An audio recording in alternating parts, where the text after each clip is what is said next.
네, 여러분의 저녁 파트너 김종석입니다. 윤석열 대통령의 미국 방문을 2주 앞두고 미 정보기관의 감청 문제가 불거졌습니다. 김성한 전 국가안보실장 등이 그 대상이라는 건데요. 용산 대통령실은 사실 여부를 좀 더 확인해봐야겠다 하면서도 필요하다면 미국 측에 합당한 조치를 요구할 계획이라고 했습니다. 저희가 이 소식을 준비했습니다. 예, 그리고 오늘도 여러분의 댓글 기다립니다. 뉴스탑10 유튜브 생방송에 의미 있는 댓글 남기시면 저희가 소개도 하고 질문도 받아보겠습니다. 멀리 가지 마십시오. 잠시 뒤에 바로 돌아옵니다.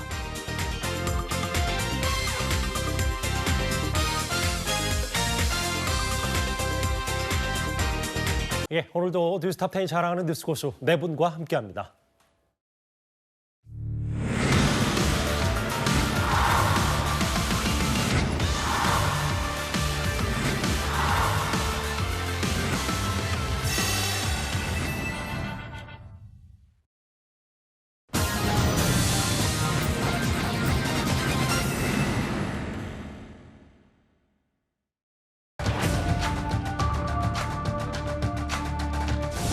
권력 실세들이 얼굴이 벌개진 채 횟집 앞에 도열해 대통령을 배웅하는 모습도 시민의 눈에는 볼썽사나웠습니다.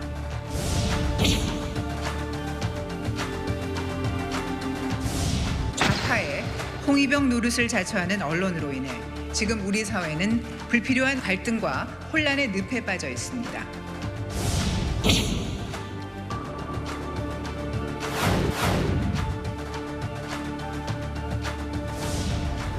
진실에 반하고 진리에 반하는 거짓과 부패가 우리의 자유민주주의를 위협할 수 없도록 헌법 정신을 잘 지키는 것이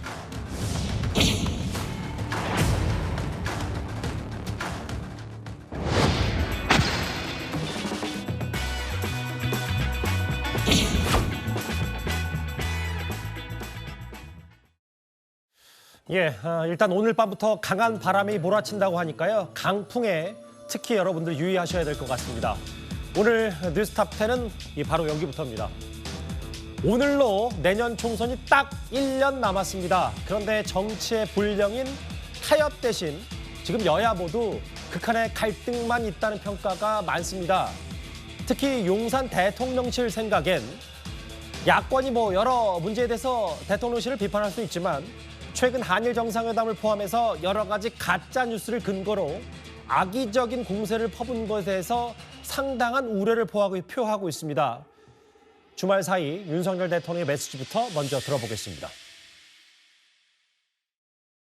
한동훈 장관과 함께 이른바 청담동 술자리에 계셨다는 주장이 제기되는 상황, 떳떳하면 다른 질문 없으십니까? 네.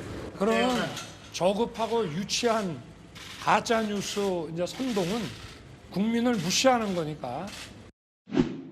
제가 늘 자유민주주의라는 우리의 헌법 정신 그리고 우리 사회의 제도와 질서가 다 성경 말씀에 담겨 있고 거기서 나온다고 했습니다. 진실에 반하고 진리에 반하는 거짓과 부패가 우리의 자유민주주의를 위협할 수 없도록 헌법 정신을 잘 지키는 것이 하나님의 가르침을 실천하는 길이라고 믿습니다.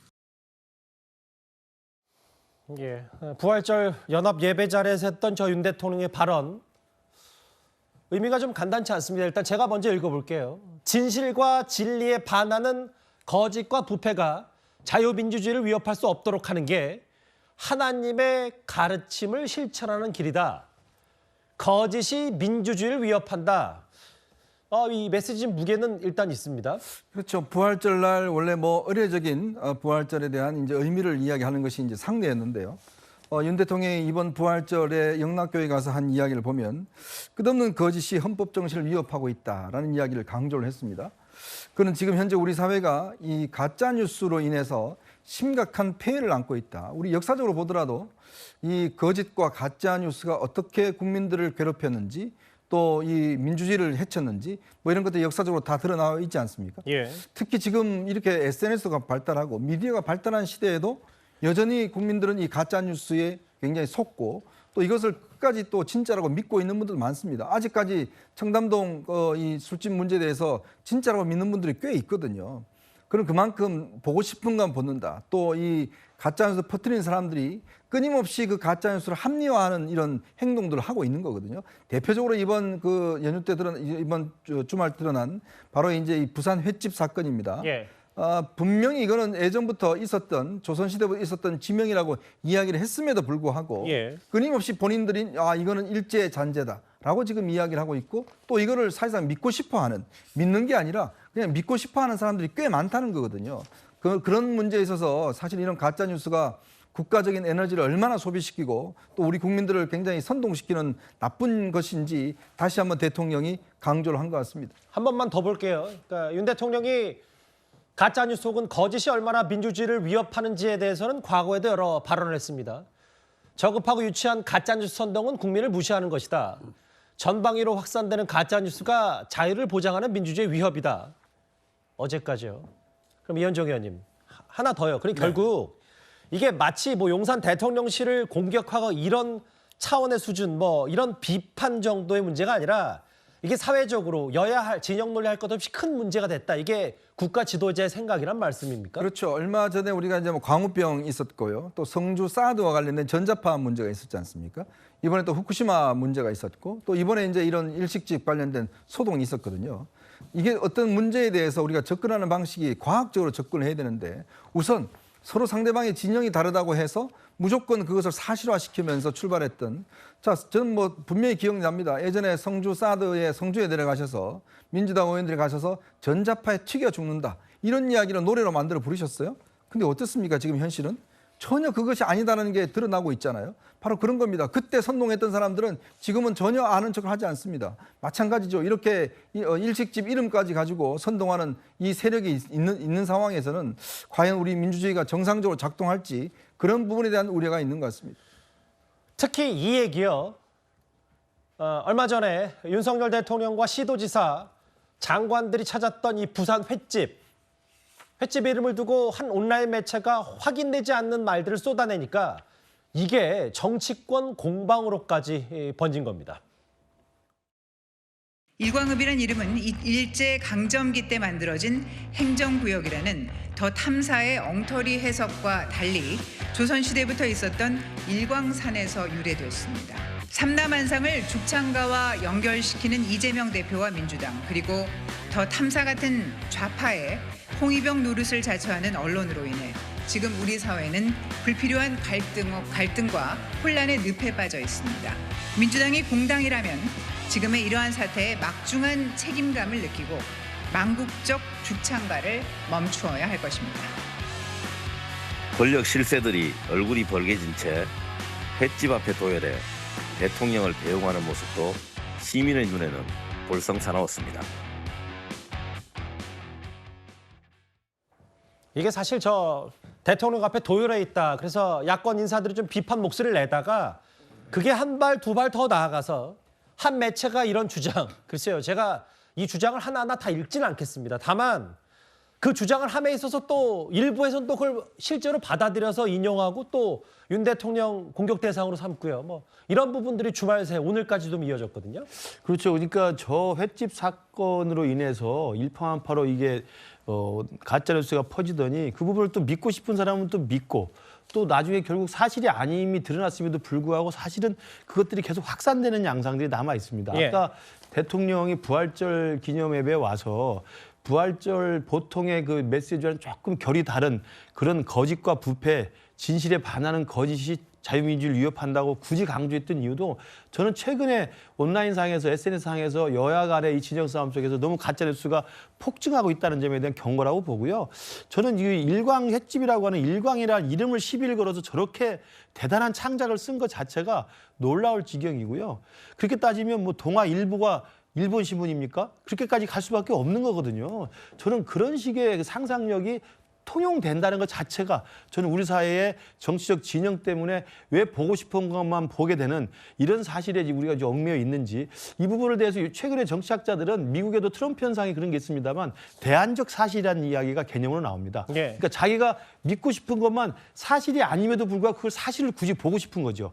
그러니까 현재 진실과 사실이 존재함에도 불구하고 그것과 다른 대안적 사실을 사실로 받아들이는 것이 지금에 있어서 진영 논리에 갇힌 이런 어떤 그 팬덤들의 경향이 아닌가 싶어서 예. 이번에 일광 횟집에 관한 이 논란과 이 해프닝은 제발 이제 가짜뉴스는 우리 스스로가 국민 스스로의 합리적인 판단으로 좀 막을 수 있는 그런 계기가 됐으면 하는 바람입니다.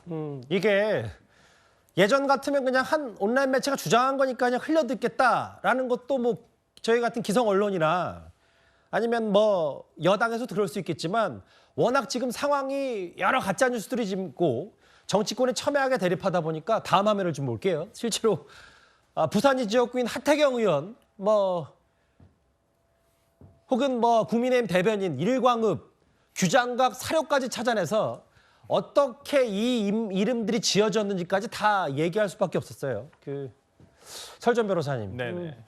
저건 한 온라인 매체고 민주당은 그냥 단순히 저 도열됐던 사진 자체를 좀 여러 비판적인 시각으로 본 거지. 횟집의 이름 갖다 민주당이 공당으로서 얘기하진 않았지만 그게 이제 일부 야권 인사들 중심으로 퍼나르다 보니까 꽤 논란이 좀 됐긴 했었거든요. 네, 저는 개인적으로 저번에 청담동 술자리라든지 이런 것을 보도했던 유튜브 업체, 그러니까 유튜브 뭐 미디어 업체에 대해서는 신뢰감이 상당히 없고요. 그러니까 어찌 보면 유튜브라는 것이 가지고 있는 어떤 한계가 뭐냐면 어떤 구독자라든지 알고리즘을 통해서 그런 것을 계속 보는 사람들을 위해서 뜬다라는 것이거든요. 예. 일부러 찾아보지 않는 한은. 그렇기 때문에 어떤 자신들에게 시선을 모으기 위해서 어떤 좀 과한 주장을 한다. 좀 거짓된 주장을 한다, 정확하지 않은 주장을 한다라는 부분도 분명히 있습니다. 저는 그런 매체가 하는 뭐 보도 행위라든지 정확하지 부정확한 보도 행위에 대해서는 당연히 규탄을 받아야 한다고 생각을 합니다. 다만 지금 이러한 부분에서 그러면 이 사진을 보고 우리가 느꼈던 본질적인 부분이 무엇이냐? 그러면 이 사진을 보고 국민의힘에서나 대통령실에서나 아무 문제가 없다고 생각하십니까? 그건 아니지 않습니까? 그러니까 가장 먼저 떠오르는 것이 경호상의 문제. 그러니까 대통령이 저렇게 어떠한 비공식 만찬을 통해서 어떤 시민들에게 노출될 수도 있지만은 저러한 각도들은 그게 일반 시민들이 사진으로 남길 수 있는 각도는 아니어야 되거든요. 기본적으로는 경호상에 저는 문제가 일단은 보고요. 그리고 저러한 감정적인 문제, 국민 정서상으로도 저렇게 도열해서 대통령과 이렇게 악수를 하는 저런 모습을 보면서 과연 시민들이 느끼는 감정은 무엇일까? 이것이 본질적인 문제가 아닐까 싶습니다. 뭐 다만 대통령실 입장도 제가 덧붙이자면 대통령실은 곧바로 또 당시 설명을 해서 저거는 그 시도지사, 야당 출신 시도지사든 대통령이든 협체 자리였다. 본말이 전도서는 안 된다 이렇게 얘기했기 때문에 뭐 설 변호사님 말씀도 충분히 저도 네. 귀담아로 들을 거고요. 국민의힘에서는 일광역까지 가는 열차 개통 시승한 문재인 전 대통령 친일의 괴수인 거라고까지 했고 이제 원로 바꿔라라고 했습니다.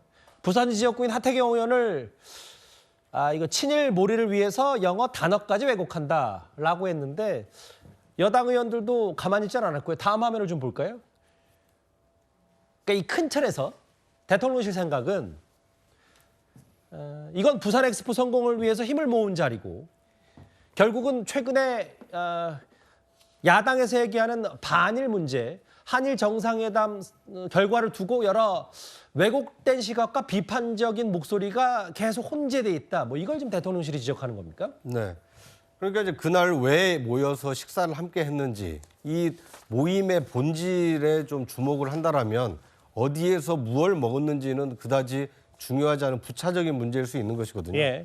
그런데 그 전국 이 8도 장관들이 17개 시도 장관들이 그 시도지사들이 부산에 모여서 대통령과 함께 식사를 한 이유는 2030 부산 엑스포의 어떤 성공적인 기원을 위해서 전국적으로 한번 힘을 모아서 응원을 하자.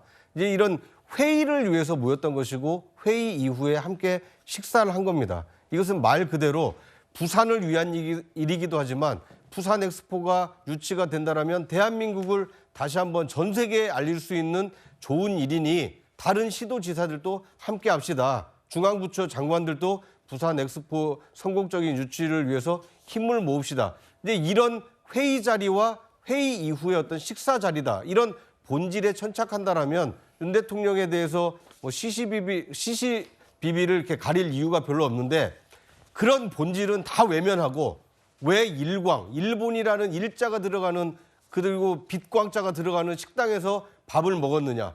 그리고 그 떠나면서 왜 이 시도지사들 또 장관들이 일렬로 도열해서 인사를 했느냐. 눈에 띄는 것만 가지고 이 비판을 하려다 보니까 부산 엑스포 성공 유치라는 이 본질은 온데간데 없어지고 윤석열 대통령에 대한 어떤 비판, 이런 비판을 위한 비판만 지금 범람하고 있는 것이 현실이 아닌가 굉장히 좀 안타까운 생각이 듭니다. 어제 이 대통령실 글쎄요, 이 사진 논란이 일부 야권에서 확대 재생산되니까 이렇게까지 즉각 반박을 했습니다. 그리고 오늘 대통령실이 언론에 공개한 게 하나 있습니다. 바로 김건희 여사가 과거 교생 실습 당시에 제자로부터 받은 감사 편지입니다. 화면부터 볼게요. 1998년이 벌써 25년 전입니다.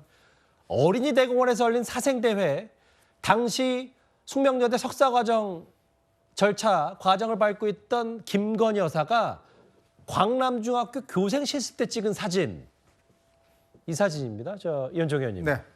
대통령실이 이 사진, 제자에게 감사 편지를 받았다. 이거 공개한 좀 의도가 있을 텐데요. 그렇죠. 그러니까 당시에 이제 이 김건희 여사의 어떤 학력 위조 뭐 등등 관련해서 야당이 굉장히 파상적인 공세를 벌였고 특히 당시에 이제 지금 합당됐습니다만 열린민주당에서 김건희 여사가 이제 보통 숙명여대 등등 다니면서 실습을 나갔고 이게 교생을 했다라고 주장을 했고 사진까지도 그때 공개했었습니다. 근데 그때 뭐라고 주장했냐면 다 가짜다라고 이야기를 했어요. 교육청이 알아보니까 교육청에 명단이 없다라고 주장을 했습니다. 그런데 더 알아보니까요. 교육청은 정식 교원만 명단을 관리합니다. 그리고 이 교생 같은 경우는 해당 학교에서만 관리하는 거예요. 그러니까 그 하나 사실만을 가지고도 사실 확인을 제대로 해보지도 않고 다 사진이 가짜다. 이 사진 자체도 가짜다라고 주장을 했습니다. 자, 그러면서 김건희 여사가 실제로 교생 실습을 하지 않았다라고 공격을 했습니다. 당시 강민정 의원이 그렇게 공격을 했죠.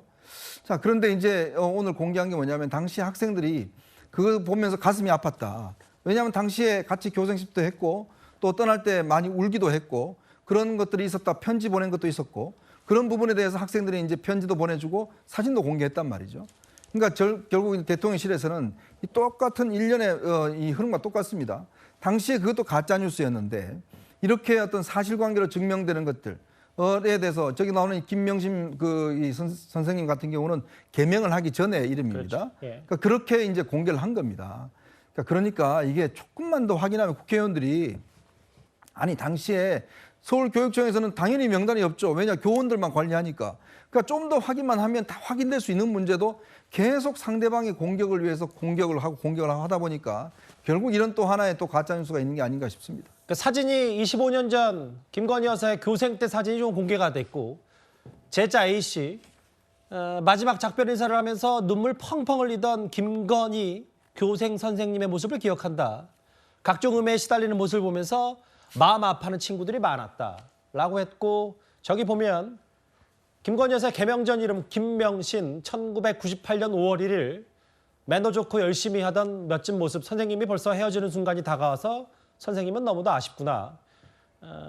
김건희 여사가 과거에 직접 썼던 저 편지 내용까지 뭐 이렇게 대통령실이 공개를 했는데 결국은 김은식 교수님 뭐 이런 겁니까? 그러니까 물론 대선 기간 전에 김건희 여사가 직접 그 국민들 앞에서 기자회견도 열고 뭐 사과할 부분이 있다면 사과를 했고 근데 이제 그것과는 좀 별개로 뭔가 야권에서 혹은 민주당에서 너무 여러 의혹에 대해서 과도한 의혹 제기를 한다. 대통령 시각은 뭐 이런 거 그런 차원의 감사 편지 공개는 아닐까 뭐 이런 생각도 좀 들고요. 그렇죠. 그러니까 물론 이제 실제로 저때 교생 실습을 받았던 학생이 지금 장성해서 이 부분에 대해서 이제 사진을 찾아서 직접 김건희 여사가 쓴 편지까지 해서 대통령실로 보냈으니까 이제 저 자료를 받아서 공개를 했겠죠.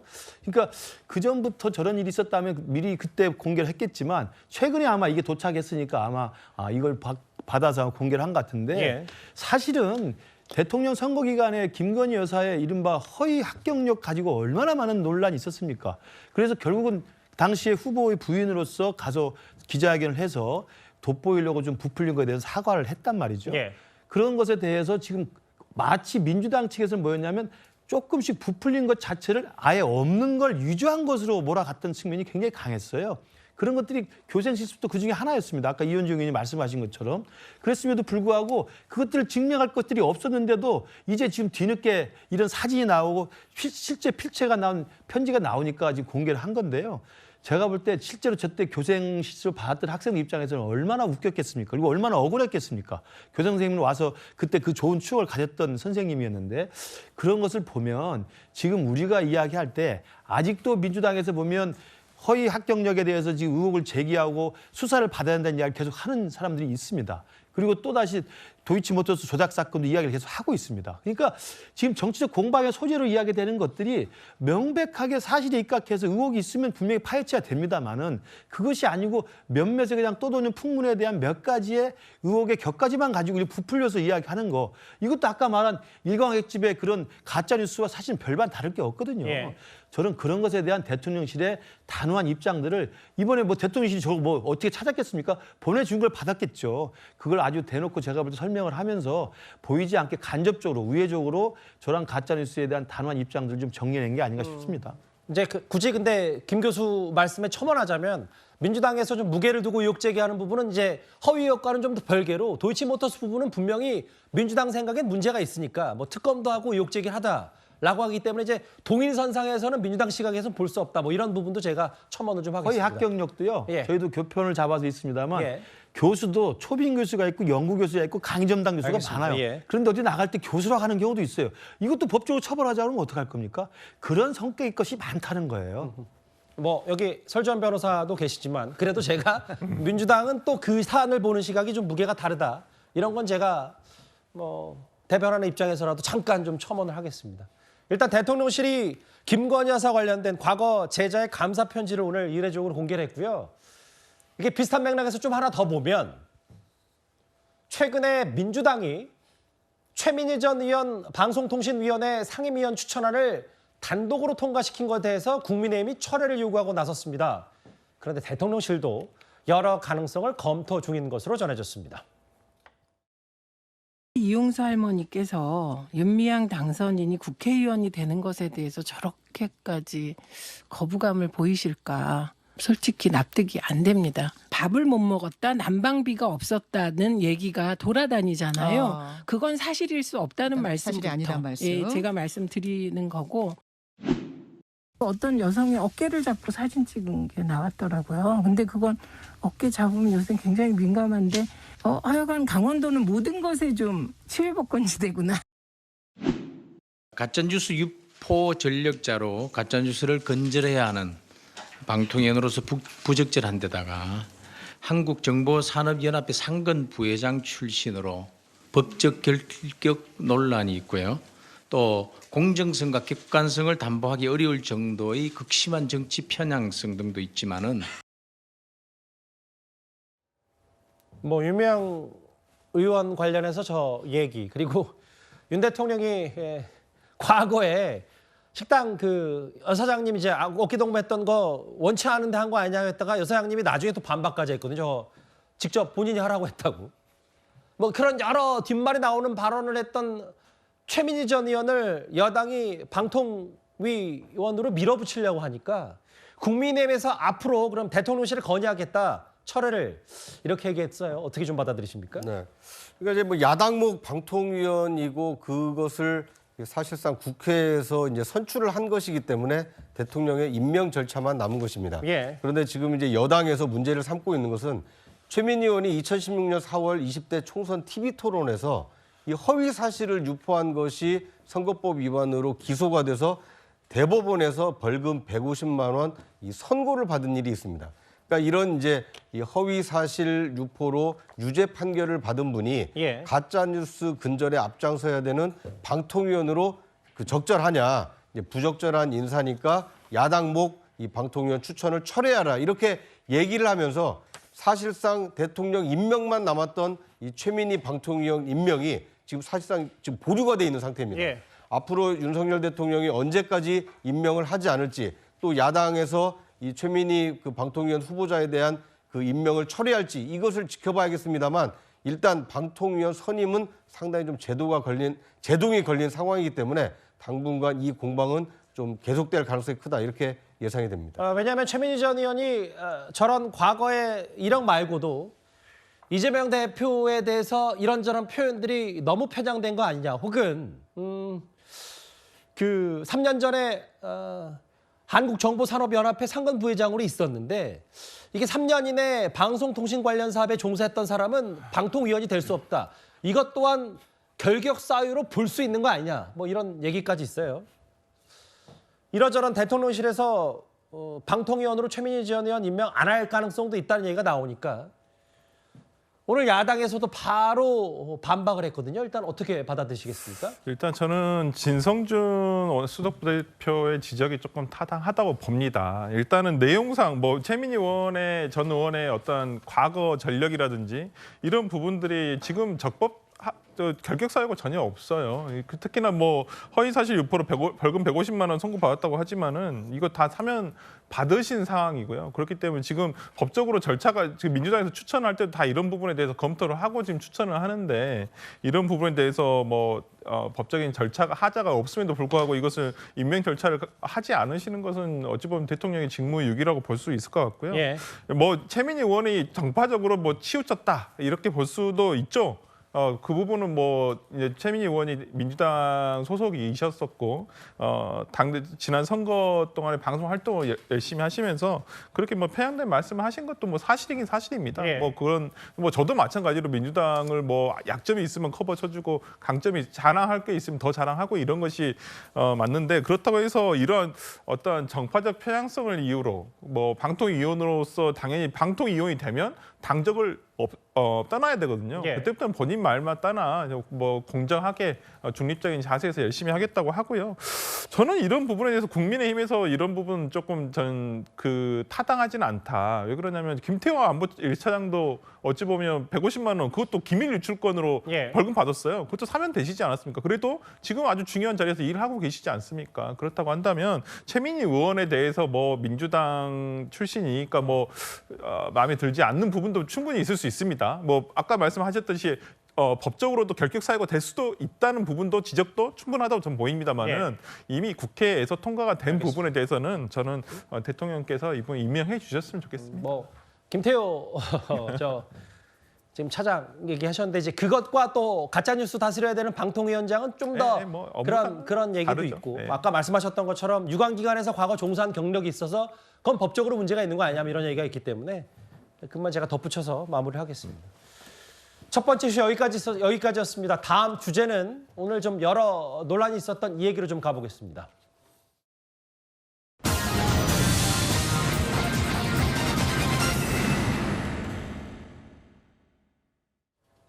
예, 바로 읽어보겠습니다. 정경심 전 교수가 영치금으로 2억 넘게 받았다 이 얘기입니다. 지난주에 딸 조민 씨가요. 부산대 의전원 입학 취소가 적절하냐 아니냐.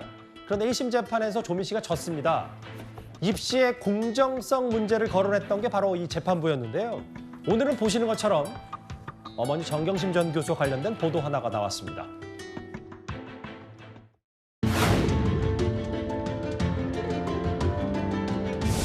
잘 아시다시피 형집행정지는 의료인들이 주축이 된 형집행정지위원회에서 결정하는 시스템으로 유지되고 있고요. 당시에 이제 의료진들 전문가들이 향후에 어떤 그 수술이라든가 치료 계획 부분에 대한 구체성이 좀 떨어졌기 때문에 그 부분에 대해서 좀 보류한 것이다. 이런 식의 정도를 제가 파악해봤는데요.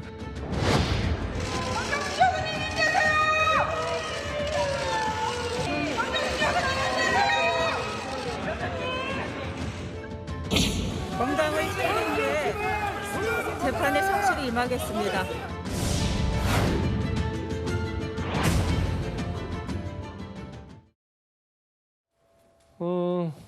오늘 조선일보 보도에 따르면 오늘 영치금 얘기가 나왔고 그런데 2년간 정경심 전 교수가 받은 영치금이 2억 4천만 원이 된다는 보도 하나가 나왔습니다. 일단 뭐 관련 얘기를 좀 더 나눠보긴 할 텐데 저 사실만 갖고는 좀 어떻게 받아들이셨어요? 그러니까 깜짝 놀랐습니다. 안에서 지금 징역 4년을 확정 선고를 받고 예. 또 거기에 추가로 이제 2년인가요? 더 받았죠. 그런 상황에 지금 이제 이 영치가 돼 있는데 보통 우리가 이제 구속된 분들 가면 뭐 안에서 뭐 사 드시라고 이제 이렇게 돈을 넣습니다. 돈을 넣는데 원래 이게 한도가 한 300만 원이에요.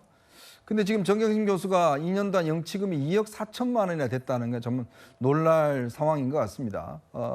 제가 듣기로는 아마 이런 이야기가 이제 조금씩 나온 게 구치소에 있던 교도관들이 이런 부분에 대해서 좀 이야기가 있었던 것 같아요. 우리는 매일 이렇게 저 구치소에서 근무를 하는데도 뭐 수당 얼마 나오지 않는데 이렇게 구속되어 있는 사람이 저렇게 많은 돈을 받아도 되냐 뭐 이런 이야기들이 불만들이 나왔다는 게 좀 전달되고 했던 그런 전례도 있습니다. 실제로 그런 얘기가 있었어요. 그래서 제가 예. 그걸 뭐 몇 달 전에 그 이야기를 좀 들었어요. 그래서 이제 이번에 이제 유상범 의원이 자료를 요청해서 통계를 보니까 아니야 다를까 이게 뭐 2억 4천만이나 되는 돈이 그동안 모였던 것 같아요.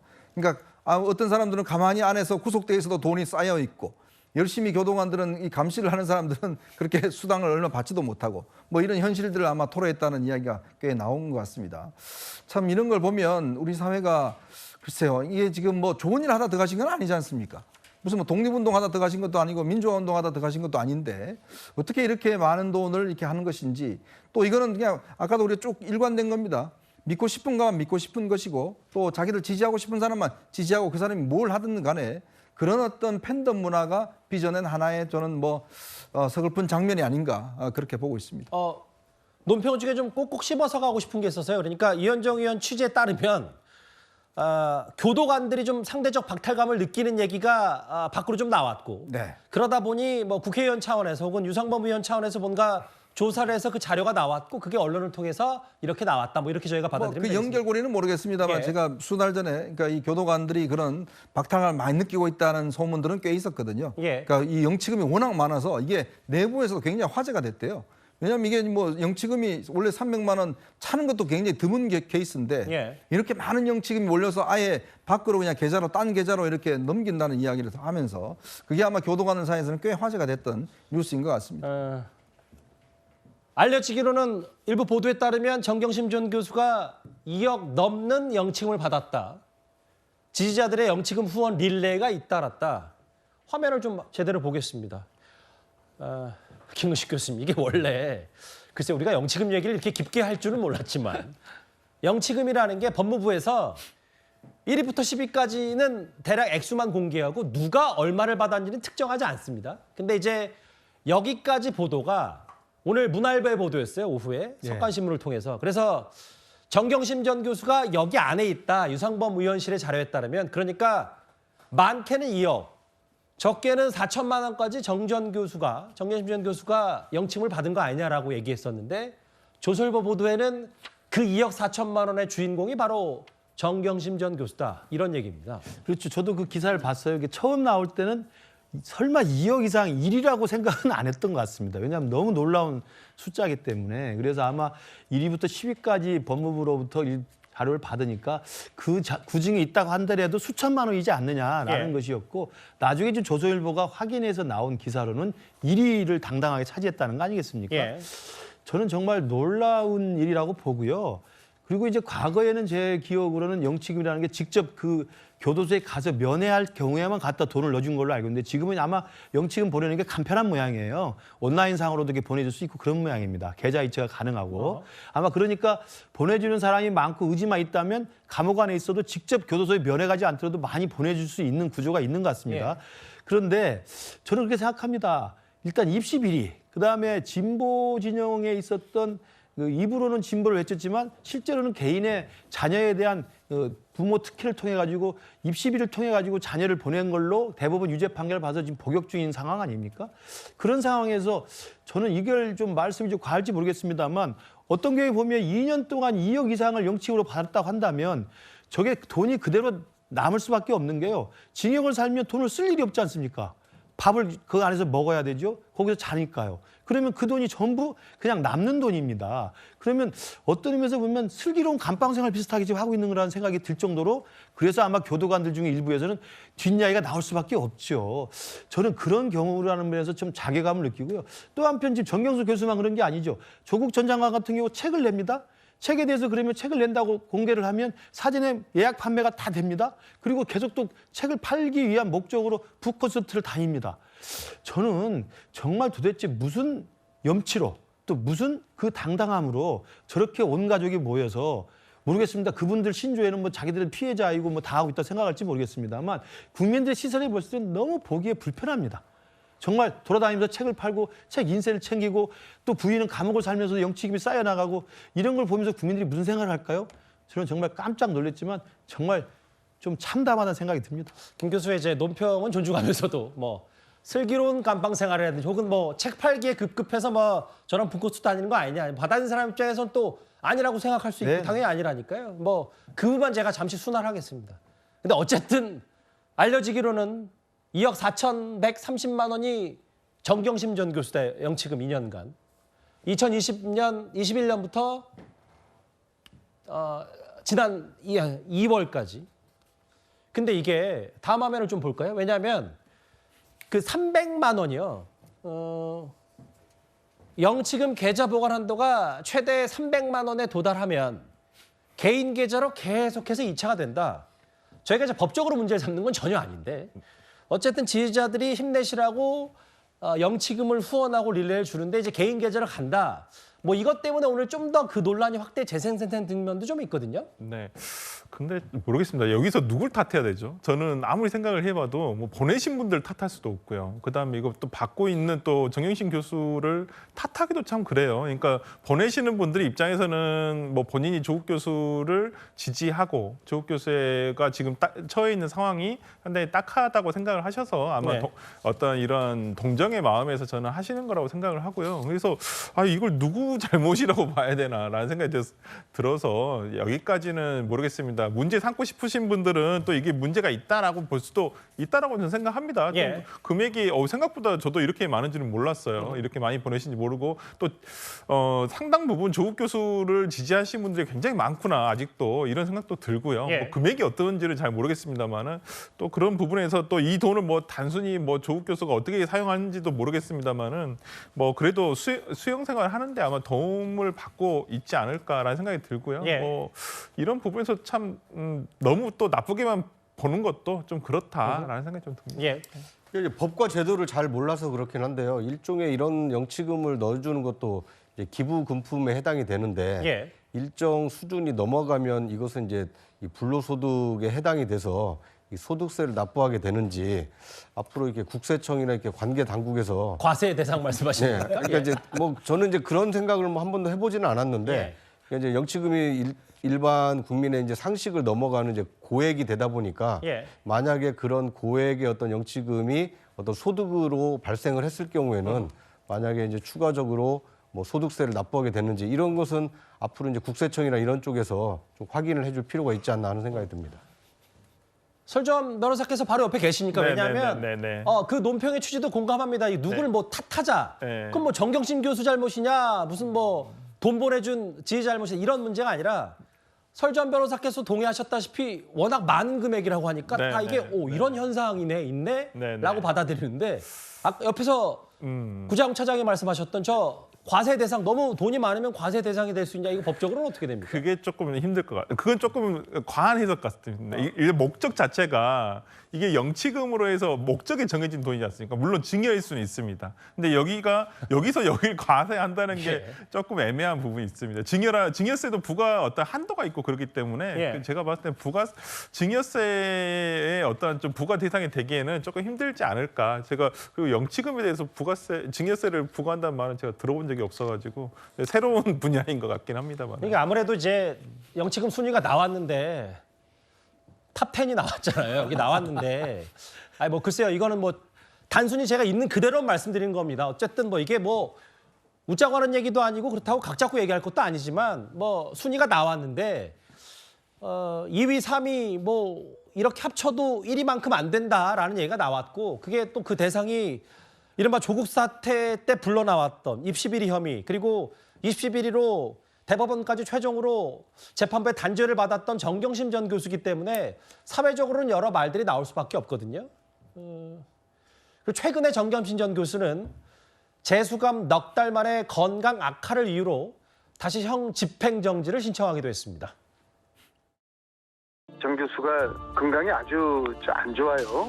최근에 조국 교수 만났는데 정 교수 건강을 아주 걱정을 많이 해요. 정 교수가 이제 가족의 품으로 돌아갈 때가 됐다고 보고요. 이 박근혜 전 대통령도 국정농단을 저지른 분도 건강이 안 좋다고 사면을 하지 않았습니까? 그에 비하면은 인도주의적인 차원에서 사면의 결단을 필요하다. 정경심 교수는 허리 디스크 파열 협착 그로 인한 하지 마비 이런 상황까지 생겨서 수술 또 보존 치료 이런 거 서둘러야 된다는 게 전문의들의 소견이거든요. 이명박 전 대통령 같은 경우는 당뇨를 이유로 해서 형 집행정지를 너무나 쉽게도 오케이를 해줬었거든요. 어떤 게 공정한 것인가. 공정 얘기를 했기 때문에 공정. 조민 씨 1심에서 일단 졌습니다. 항소한다고 그랬고 본인 부산대 의전은 입학 취소가 적절한지 아닌지. 어머니 오늘 영치금 얘기가 좀 나왔고 가족 얘기를 쭉 만나봤다면 근데 이제 다시 한번 형 집행을 정지해달라 정경심 전 교수 측이 그렇게 신청한 상태잖아요. 네. 물론 재판부가 이제 형집행 정지를 받아들일 것인지 그렇지 않을 것인지는 이제 판단을 하겠습니다만 지금 조국 장관 일가가 지금 받고 있는 다양한 혐의, 특히 조국 전 장관의 경우에는 1심에서는 징역 2년의 실형이 선고가 됐습니다만 지금 불구속 상태로 지금 이렇게 형을 이렇게 이행을 하고 있는 상태입니다. 물론 항소심도 진행 중에 있고요. 또 조민 딸 조민 씨의 경우에는 최근에 이 부산대 의학전문대학원 입학 취소 재판에서 1심에서 지금 패소한 상태입니다. 그러니까 세상을 떠들썩하게 한 조국 전 장관 일가족 중에 유일하게 지금 이 구치소에서 구속돼서 영어의 몸이 돼서 고통을 받고 있는 것은 정경심 교수로 볼 수 있습니다. 그러니까 조국 전 장관 일가를 애틋하게 생각하는 지지자들 입장에서 보면 정경심 교수까지도 형집행 정지로 풀려나서 자유롭게 이렇게 나머지 재판을 받았으면 좋겠다. 이런 희망을 가질 수는 있을지 모르겠습니다. 하지만 조국 전 장관 일가 3명 중에 어느 한 명도 처벌을 받지 않는 모습을 보인다라면 이런 다양한 어떤 실형에도 불구하고 아무도 지금 이 벌을 받고 있지 않다. 이런 모습이 보인다라면 더 많은 국민들이 상대적인 어떤 박탈감을 받을 수 있기 때문에 재판부로서도 과연 형집행 정지를 해줘야 되는 것이 옳으냐 아니면 그냥 지금 상태로 그대로 이 구속 상태로 나머지 재판을 받도록 하는 것이 옳으냐 상당히 좀 고심이 깊어질 수밖에 없는 상황이라고 생각이 됩니다. 알겠습니다. 정경심 전 교수의 영치금 2억 관련 보도 얘기 저희가 인용해서 하나하나 만나봤습니다. 이번 주제는 여기까지입니다. 다음 주제는 오늘 또 하나의 논란거리가 하나 있었습니다.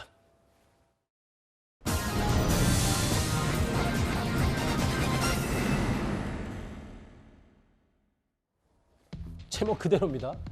한동훈 하니까 뚝 끊겼습니다. 앞서도 제가 말씀드렸다시피 22대 국회의원 선거가 내년 4월 10일이니까요. 총선이 딱 1년 남았습니다. 최근 별다른 호재가 없는 국민의힘에게는 한동훈 장관 차출설이 의도했든 의도하지 않았든 자주 흘러나오는 건 사실입니다. 그런데 오늘 오전에 홍준표 대구시장이 한 라디오 방송 인터뷰를 진행하던 도중에 이런 일이 있었습니다. 한동훈 장관이 총선 나올 거다, 안 나올 거다, 나와야 된다, 안 나와야 된다 말들 많아요. 홍 시장님 의견은 어떠십니까? 나는 의견 없어요. 그런 데 대해서 누구 특정인에 대해서 나오라 나오지 마라 그것도 난센스인 게 총선은 총력적입니다. 예, 그렇죠. 지게작대기라도 끌어내야 할 파인데 누구 나오라 나오지 마라 할 수가 있어요? 질문 자체가 덜이다. 한동훈 장관 이야기는 별로 하고 싶어하지 않으시는 것 같고 말을 그래 하면 안 되죠. 이 전화 끊읍시다. 이상하게 말을 돌려가지고 아침부터 그래서. 아이고 죄송합니다. 홍 시장님. 홍 시장님. 전화 이렇게 끊으시면 안 되죠. 청취자들이 듣고 어머, 끊으셨어요 지금? 청취자들이 듣고 계시는데 전화를 끊으셔서 조금 저도 굉장히 당황스럽네요. 전후 맥락을 확인하기 위해서 저희가 다른 회사 진행자 목소리까지 다 들어봤어요. 왜냐하면 그 이후에 진행자는 뭔가 이제 홍준표 시장과 다시 좀 교감하고 조율하겠다라고 했는데 홍 시장 바로 SNS에 내가 마치 한동훈 장관을 시기하는 듯한 무례한 질문이었고 인터뷰를 하는 사람이 상대가 말을 일방적으로 해석했다. 예의에 어긋났다. 전화를 뚝 끊었습니다. 어떻게 보셨어요? 저도 저 인터뷰 현장에 그 뒷코너가 저였습니다. 예. 그래서 그 대기실에서 저걸 들었는데요. 굉장히 좀 놀랐습니다. 놀랐는데 그 아마 한동훈 장관 질문에 대해서 홍준표 시장이 조금 불편해했던 기분이 있었던 것 같아요. 그러면 이제 대부분 이제 인터뷰를 하시는 입장에서는 인터뷰어 입장에서는 조금 불편한 것 같으면 그 다음 질문으로 넘어갈 수도 있는데 아마 이제 김현정 앵커 같은 경우 이제 사실은 좀 더 구체적으로 그 깊이 들어가고 싶어서 몇 번 더 질문을 했던 상황으로 보이고 그러니까 아마 이제 홍준표 시장 같은 경우는 이런 식으로 할 거면 끊습니다 하고 끊어버린 겁니다. 저는 뭐 제가 그냥 거기 현장에서 느낀 느낌으로는 홍준표 시장이 한동훈 법무장관에 대해서 썩 그렇게 좋은 감정은 아닌 것 같다는 걸 그냥 느낌으로 알았습니다. 왜냐하면 개인적으로 생각은 그렇게 네, 개인적인 드셨다. 생각에 좋은 감정이었으면 저렇게까지 할 필요가 없으신다는 생각이 들었고요. 그다음에 한동훈 장관이 출마할 것 같냐 출마할 것 같지 않냐는 질문은 모든 정치인에게 가장 중요한 관심사 중에 하나이기 때문에 질문할 수 있는 것이고 저 인터뷰의 앞부분은 대부분 어떤 내용이 할애가 됐었냐면은 내년 총선에 국민의힘이 어떻게 해야 되는지 김기현 체제가 내년 총선에 승리하려면 어떤 조언을 해주고 싶은지 이 부분에 대해서 굉장히 홍준표 시장이 굉장히 따끔한 쓴소리를 많이 했었어요. 그 와중에 한동훈 출마설을 물어봤기 때문에 저는 구태여 저렇게 나는 의견 없어요. 더 이상 하지 않겠습니다라고 끊을 이유는 없었다고 보는데 저렇게 했던 깜짝 놀랄 만한 행동을 보인 것은 모르겠습니다만 한동훈 장관에 대해서 개인적 감정이 좋지는 않아 보인다는 게 제 느낌적 느낌이고요. 또 하나는 그럼에도 불구하고 홍 시장이면 우리 당의 상임 고문이시고 대선 후보를 하셨고 당대표를 2번 하셨던 정치 원로입니다. 그리고 생방송 중에 저렇게 끊는다는 것이 물론 과거에 찾아보니까 몇 번 비슷한 그 경우가 있었더라고요. 그렇게 하는 것이 과연 온당한 처사였는가라는 개인적인 좀 아쉬움이 있습니다.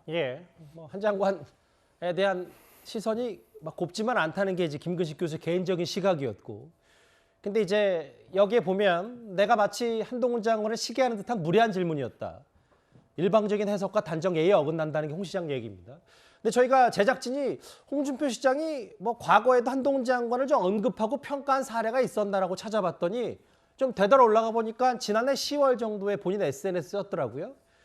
특수부 강력부 검사들은 근성이 있다. 뭐 이건 윤 대통령과 한동훈 장관을 지칭한 거 아니냐 뭐라는 얘기도 있어서 검사는 근성을 빼야 제대로 된 정치인이 된다. 뭐 검사 선배로서 이런 얘기를 좀 한 것 같은데 일단 홍 시장이 저렇게 전화를 끊는 것 자체는 무례했다. 실제로 청취자들의 예의가 아니다. 김 교수의 생각은 이렇고. 근데 또 반면 홍 시장 입장에서는 또 이런 느낌도 있는 것 같아요. 제가 뭐 다른 진행자에 대해서 굳이 언급하는 게 제가 적절한지는 잘 모르겠는데 홍 시장 생각에는 뭐 개인적으로 홍 시장과 그 해당 진행자가 얼마나 친한지는 알 수 없습니다만 지속적으로 뭔가 계속 한동훈 장관 질문을 하는 게 홍 시장의 입장에서는 이것 자체가 예의가 없었지 않냐. 뭐 반대로 생각하면 이런 생각도 좀 있었나 봐요. 요즘 이제 정치 이슈들을 보면 오전에 있는 각 방송사의 라디오 방송이 이슈를 만드는 경우가 많습니다.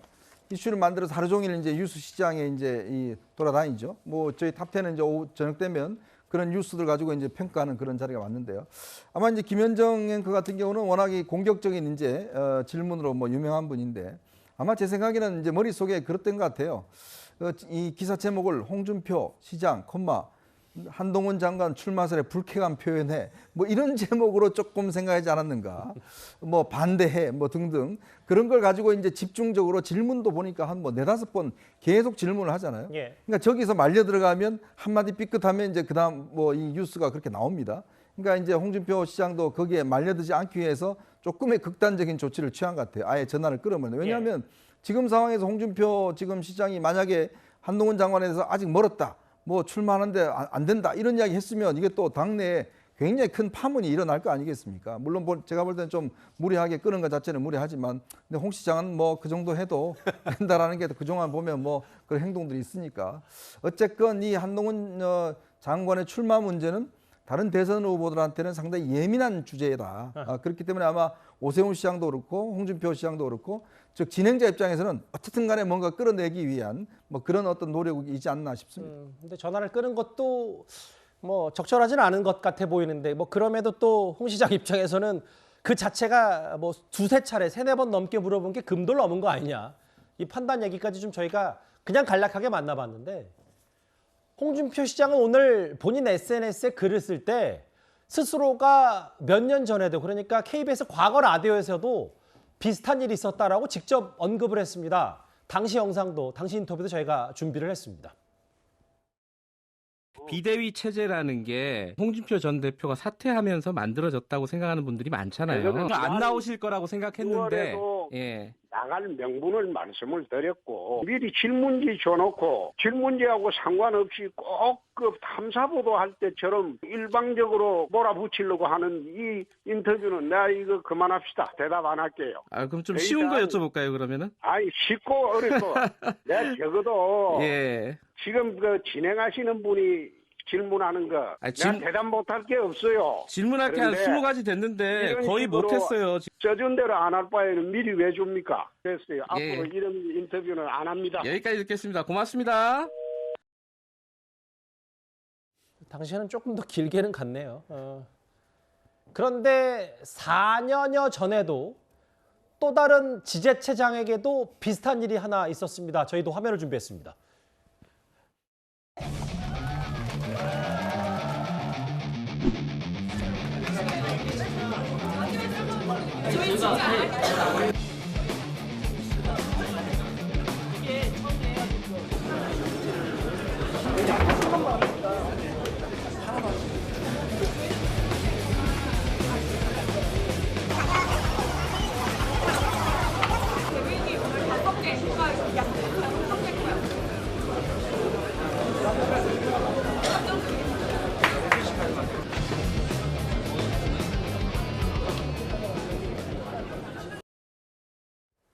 실제로 그 앵커 질문 중에 본인 관련 의혹 얘기가 나오니까 바로 또 끊는 건 뭐 영상으로 많이 보셨을 거예요. 당시에도 SNS에 사과를 했습니다. 좀 지나쳤다는 생각이 있다. 제 부족합니다. 수양해야 된다. 그래서 정치인들 물론 어렵죠. 저도 마찬가지고 뭐 진행자니까 좀 더 시청자에게 여러 그 팩트와 의견을 좀 덧붙이기 위해서 많은 걸 이끌어내다 보니까 다소 조금 더 민감한 부분을 물어볼 수 있어도. 근데 당시 이재명 그 지사 얘기는 좀 논란이 있었거든요. 네. 그러니까 당시 지금 당선되는 날이지 않습니까? 아까도 화면에서 봤지만은 또 그때 부인이 김혜경 여사도 옆에 있었어요. 근데 이제 당시의 질문들이 어떤 그 모 여배우와의 어떤 그런 내용들에 대한 내용들이었거든요. 그렇다고 한다면 이게 그 이재명 당시 이제 후보자가 혼자 있을 때의 어떤 인터뷰와 그 다음에 가족이 옆에 있는데 이런 인터뷰를 하는 것은 그 내용에서 조금 달라져야 한다고 생각을 하고 아까 왜 우리가 화면에서 봤지만은 사전에 그런 질문에 대해서는 좀 정리를 하고 이런 질문을 하지 않겠다고 했는데 또 했거든요. 그래서 아마 우리가 익히 알고 있는 그러한 뭐 전화를 인터뷰를 중간에서 이제 끊는 그런 모습이 연출이 됐었는데 저는 저런 부분에서 그러니까 물론 언론사 입장에서는 당연히 정치인에 대해서 그다음에 충분한 뭐 어떤 질문에도 할 수 있다고 봅니다. 그리고 정치인이라고 한다면 그 부분에서 그러니까 애고가 없더라도 저는 대답을 해야 한다고 저는 생각하는데 뭐 아까 같은 경우 제가 봤을 때는 저도 이 장면 그때 당시에는 경황이 없어서 그냥 이재명 후보에 대해서만 포커싱을 맞춰서 왜 저러실까 이런 생각이 있었는데 지금 보니까 저는 가족이 또 옆에 있고 그러면 그 예민한 질문일 수도 있었겠다라는 생각이 좀 들어서 저 당시에 이제 뭐 물론 태도에 대해서 본인이 사과를 하고 용서를 구했으니까요. 저는 뭐 다시는 이런 일은 없었고 그렇기 때문에 조금 이해해 줄 수 있는 부분도 김혜경 씨가 옆에 앉아 있는데 김부선 씨 얘기 물어보니까 뭐 이재명 대표도 그렇습니다. 발끈할 수밖에 없었다 이 얘기하시는데 구자욱 차장은 어떻게 보세요? 글쎄요, 이게 인터뷰를 하는 사람과 인터뷰에 응하는 사람의 입장은 정반대거든요. 그러니까 인터뷰에 응해 주시는 분은 자신이 국민들에게 전달하고 싶은 얘기, 하고 싶은 얘기를 주로 하시려고 하고 이 질문을 통해서 이제 답변을 끌어내는 사람은 이 국민이 원하는 것, 국민께서 알고 싶어하는 이 질문을 드려서 그 답을 이끌어내려고 하기 때문에 이 불가피한 긴장 관계가 있습니다. 이제 그런데 그럼에도 불구하고 저렇게 답변하기 좀 곤란하거나 아니면 마음에 들지 않는 질문이라고 해서 저렇게 일방적으로 이 전화를 끊는다거나 아니면 인터뷰를 거절을 한다라면 많은 분들이 그걸 실제로 듣고 있었고 또 이렇게 탑10에서도 하나의 그 꼭지로 다루지 않습니까? 그러니까 이런 점을 좀 생각을 하신다면 대중 정치인이 좀 감당해야 될 숙명이 아닌가.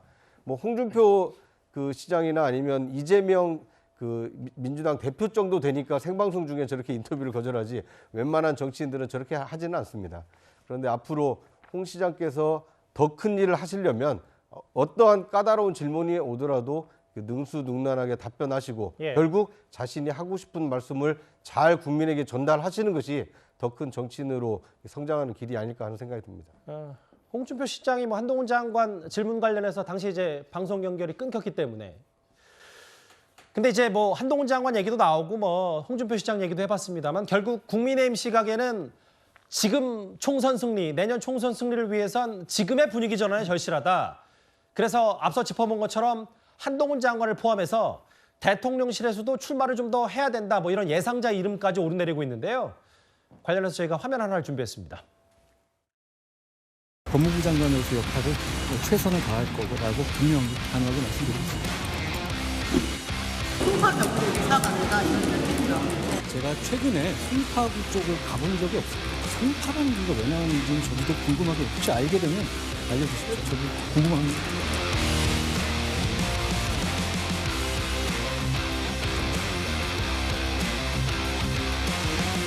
검사 공천 일환이 어떠냐 하면서 시중에 떠도는 괴담은 근거 없는 것임을 분명히 밝혀드립니다.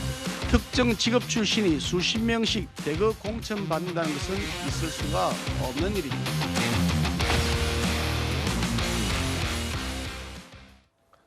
직함을 좀 생략하고 한동훈, 원희룡, 김은혜 이 세 사람의 총선 출마설은 이제 1년을 앞두고 여러 솔솔 나오고 있긴 한데 물론 본인들은 뭐 일부 부인, 뭐 누구는 부인하고 있습니다만, 근데 검찰, 뭐 군단 혹은 뭐 검사 출신들이 대거 총선에 나설 것이다. 이거에 대해서 오늘 김기현 대표가 한마디를 좀 했네요. 그렇죠. 왜냐하면 이제 국민적인 이미지가 검사들이 뭐 대거 출마한다고 했을 때 아마 이제 이 국민의힘에 대한 국민적 이미지가 좋지 않을 것이다라는 그런 판단이 있었던 것 같습니다. 그래서 지금 이제 검사 출마에 대해서 아마 김기현 대표가 처음부터 상당히 좀 이런 부분에 대해서는 적극적이 않은 모습을 보였고요. 지금 보면 이제 그 뭐 대통령실이나 이런 데서 출마를 희망하는 사람들이 꽤 있는 걸로 알고 있습니다. 근데 아마 저분들 중에서 다 출마는 못할 겁니다. 그리고 또 소위 이제 뭐 좋다는 지역들, 뭐 국민의힘이 출마하면 당선이 가능한 뭐 대구라든지 이런 지역에 출마하는 거는 저는 상당히 어려울 거라 생각이 들어요. 왜냐하면 나름대로 이제 이 지명도가 있는 분들 같은 경우는 지금 국민의힘이 어려운 지역에 가서 좀 싸워줘야 되는데 이제 그렇지 않고 본인들의 어떤 당선만을 위해서 나간다고 할 경우에 아마 기존에 있는 정치인들이나 이런 분들이 아마 이 수긍하기 굉장히 어려울 겁니다. 그런 측면에서 지금 국민의힘이 내부적으로 여러 가지 당에 이제 뭐 좀 지지율도 안 오르고 하니까 이런 영입을 통해서 또 이런 출마설을 통해서 뭔가 좀 회복하려고 하는데 저는 좀 여기에 문제가 있다고 봐요. 왜냐하면 우선 새로운 지도부가 한 지 이제 한 달이 조금 넘었습니다. 그러면 스스로 뭔가 바뀌는 모습을 좀 보여줘야 되지 않겠어요? 국민들에게? 그렇게 해놔놓고 나중에 뭐 들어오는 분들 있으면 모르겠지만 자기들은 뭘 하려고 하진 않는 상황에서 그냥 사람들을 그냥 불러 모아서 그걸로 또 분칠을 하겠다? 과연 국민들이 그거에 대해서 지지를 보내줄까요? 저는 안 그렇다고 봅니다. 지금 있는 분들 국민의힘 의원들 110명이나 넘지 않습니까? 그럼 그분들이 도대체 뭘 할 건지에 대한 국민들 앞에 결기와 절박성 이런 것들을 보여주고 난 다음에 저런 분들이 들어온다면 모르겠지만 그런 거 없이는 저는 근본적인 문제 해결은 어렵다고 봅니다. 이 얘기는 여기까지입니다. 그리고 이번 주제 마무리하기 전에 2018년 이재명 당시 지사 이재명 대표 인터뷰 나가는 과정에서 MBC 전 사장 박성재 사장의 이름이 잘못 나갔습니다. 원래 어인데 아이로 나갔습니다. 이 부분에 대해 바로잡고 사과를 드리겠습니다. 여기까지 정리하고요. 다음 주에는 민주당 내부로 가보겠습니다.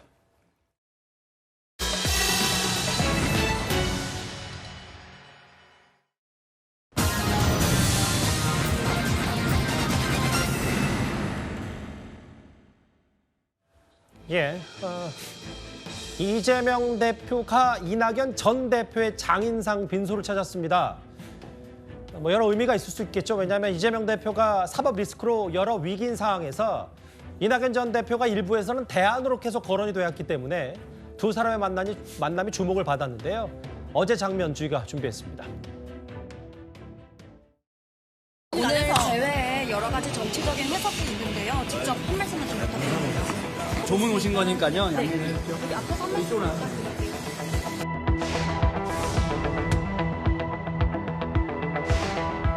아니 이재명 이재명 대표님, 아니 내 딸을 찢어갖고 이낙연 수상시킨 사람이 여기 어떻게 옵니까? 말이 됩니까 그럼? 네? 여기 어떻게 분장했다고? 그걸 오는 거야? 그걸 정직하게 한다, 정직하게!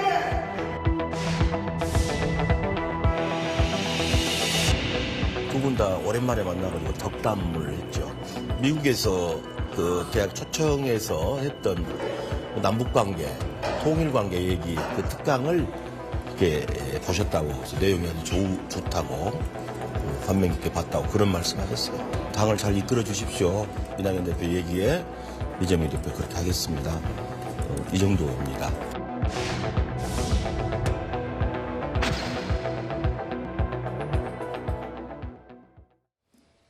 일 년이 넘었군요. 두 사람이 만난 지가. 특강 내용이 참 좋았다. 4월에 책을 낸다. 6월에 독일에서 특강하고 귀국하다. 당을 잘 이끌어 나갈라. 그렇게 하겠다. 뭐 오고 가는 덕담은 있었고, 근데 두 사람이 안 나오면 당연히 주목될 수밖에 없고요. 네. 그러니까 뭐 장인상을 이렇게 맞아서 이제 이낙연 전 대표가 그 일시 귀국을 한 거기 때문에 정치적 의미를 크게 부여하기는 좀 어려운 상황입니다.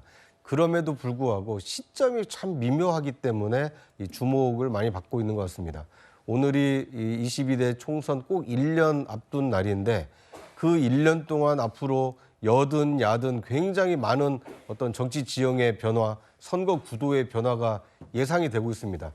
민주당의 경우에는 이재명 민주당 대표의 사법 리스크가 과연 리스크로만 끝날 것이냐 아니면 현실화할 것이냐에 따라서 민주당의 어떤 총선 진로가 크게 달라질 수밖에 없는 상황입니다. 예. 특히 이재명 대표의 어떤 정치적 운명이 기운다. 만약에 사법 리스크가 현실화된다. 그럴 경우에는 누군가 대안이 필요하고 대체제가 필요한데 지금까지 당내에서 대체제로 거론됐던 유력한 분이 이낙연 전 대표였습니다. 총선을 딱 1년 앞둔 시점에 정치적 위기 상황을 맞고 있는 이재명 대표, 그리고 권토중래하고 있는 미국에서 이 뭐 연수하면서 새로운 어떤 정치적 활로를 모색하고 있는 이낙연 전 대표가 이 장인상을 계기로 해서 조우한 것이 당내 화합을 위한 조우가 될지 아니면 이 지는 해와 뜨는 해로 어떤 새로운 선수 교체를 암시하는 이 조우가 될지 앞으로 민주당 예상진로 이재명 대표와 이낙연 전 대표의 예상 정치적 미래가 상당히 좀 주목되는 상황입니다. 기억하시는 대로 두 사람, 이재명 대표와 이낙연 전 대표는 민주당 대선 경선 때 거세게 맞붙었습니다. 당시 어떤 공방이 있었는지도 보겠습니다. 대장동 문제가 세상에 알려진 지가 열흘 조금 넘었습니다. 국민들은 상실감을 느끼고 계시는 것 같아요. 이 문제가 우리 민주당의 짐이 되지 않기를 바라고 우리 정권 재창출의 꿈에 불안 요인이 되지 않기를 바랍니다. 진실이 빨리 규명되는 것이 이재명 후보께도 도움이 될 것이고 당에도 도움이 될 것이다. 대장동 사건은 사실은 간추려 보면 간단합니다. 민간 투기 세력이 땅을 사모았고 LH가 공공개발하는 거 국민의힘이 달려들어서 못하게 막았고 국민의힘 게이트라고 하는 것, 토건비리라고 하는 것을 9월 17일 뉴스를 보고 알았다라고 하셨는데 그걸 아신 뒤에 혹시 무슨 확인을 했거나 조치를 했거나 하는 게 있습니까? 제가 조치할 수 있는 게 뭐가 있겠습니까? 이미 저는 성남시장도 아니고. 최근에 이제 이재명 후보와 함께 일했었던 분이 구속됐지 않습니까? 그에 대해서 좀 사과인지 아닌지 모르게 지금 답변을 하셨거든요. 그에 대해서 좀 설명해 주시겠습니까? 우리 후보님도 전남지사 하시고 뭐 국회의원 하시고 총리 하실 때 그 휴하에 얼마나 많은 사고가 납니까?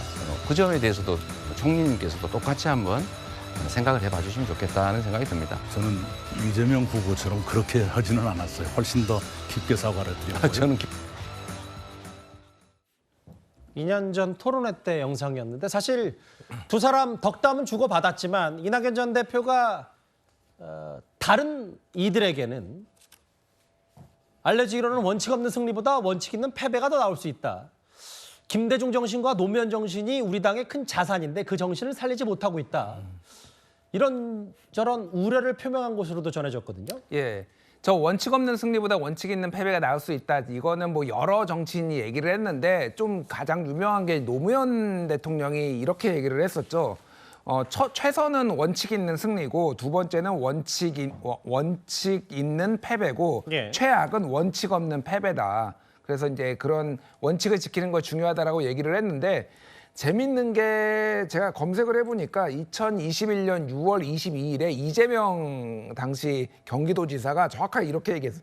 원칙 없는 승리보다 원칙 있는 패배가 낫다고. 이게 경선 연기론, 코로나 때문에 경선을 연기해야 된다라고 했을 때 누구의 유불리를 따지기보다는 본인이 그렇게 원칙을 지키겠다 뭐 이렇게 얘기를 하면서 그 얘기를 했거든요. 그래서 많이 그냥 인용을 하는 것 같습니다. 그래서 본인이 원칙을 지키는 사람이다라고 강조를 할 때 저 워딩을 이제 많이 쓰는 것 같고요.